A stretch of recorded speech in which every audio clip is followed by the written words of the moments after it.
Now let's tell you about Alexander Lukashenko, the president of Belarus, better known as Europe's last dictator. He's been in power for almost 29 years. He's an ally of Vladimir Putin.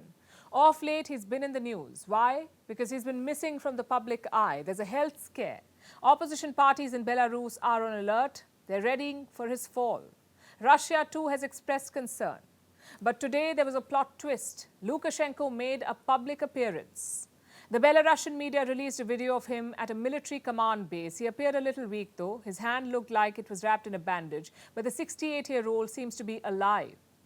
Our next report tells you why his absence caused frantic speculation and what his re-emergence means. Alexander Lukashenko. He's the president of Belarus, the country's only president, actually.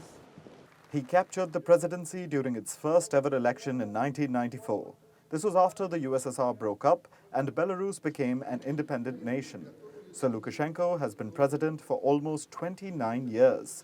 But over the last week, there was speculation that the dictator had fallen. Lukashenko hadn't been seen in public since May 9th.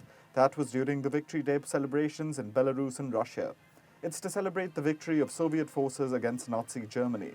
Lukashenko was in Moscow to attend the parade, but he seemed ill. He skipped a dinner hosted by Russian President Vladimir Putin and disappeared from the public eye for a while. There was a cautious sense of optimism among Belarusian opposition parties. Supporters were told to be prepared for anything, because if Lukashenko was truly out of the picture, there was hope for change. Lukashenko has famously been called Europe's last dictator. It's a nickname he has used himself, and it's quite accurate.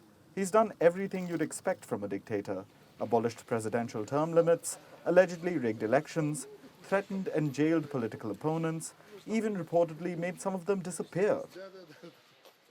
He has cracked down on pro-democracy protesters with an iron fist, with the Belarusian security establishment serving as his own personal enforcers. He's also had a close relationship with Russian President Vladimir Putin for years. The Kremlin expressed concerns in the wake of reports about his health. As speculation grew, Lukashenko re-emerged. Belarusian state media came out with this footage earlier today. Тут нога человеческая давно не ходила, да? Дороги нет, лес не убран, так и правильно. Работе после зимы. Какой зимы? Сейчас уже осень скоро. Группа деревьев случайно они ж валяются у вас гнилые уже третий год. Не знаю. Маленький городок, его уже можно в порядок привести за одну неделю. The media showed Lukashenko berating military officers, quite on brand for the purported strongman. The media also released this footage. Я имею в виду Брянскую область. 3 days after the events near us, I mean in the Bryansk region, when 4 aircraft were shot down and we were forced to respond. Since then, we, our troops, have been on high alert. So I'm interested to know about the situation around the country and, of course, the direction and perspectives of the development of this situation.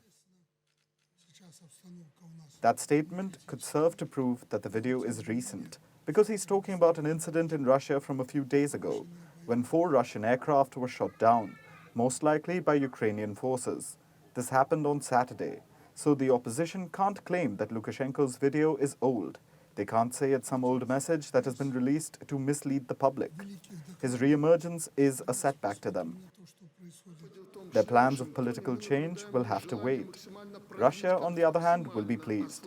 Putin's old ally is still around, and one of Russia's neighbors remains friendly. For the Belarusian people looking for democracy, they'll have to wait a while longer. Europe's last dictator hasn't fallen yet.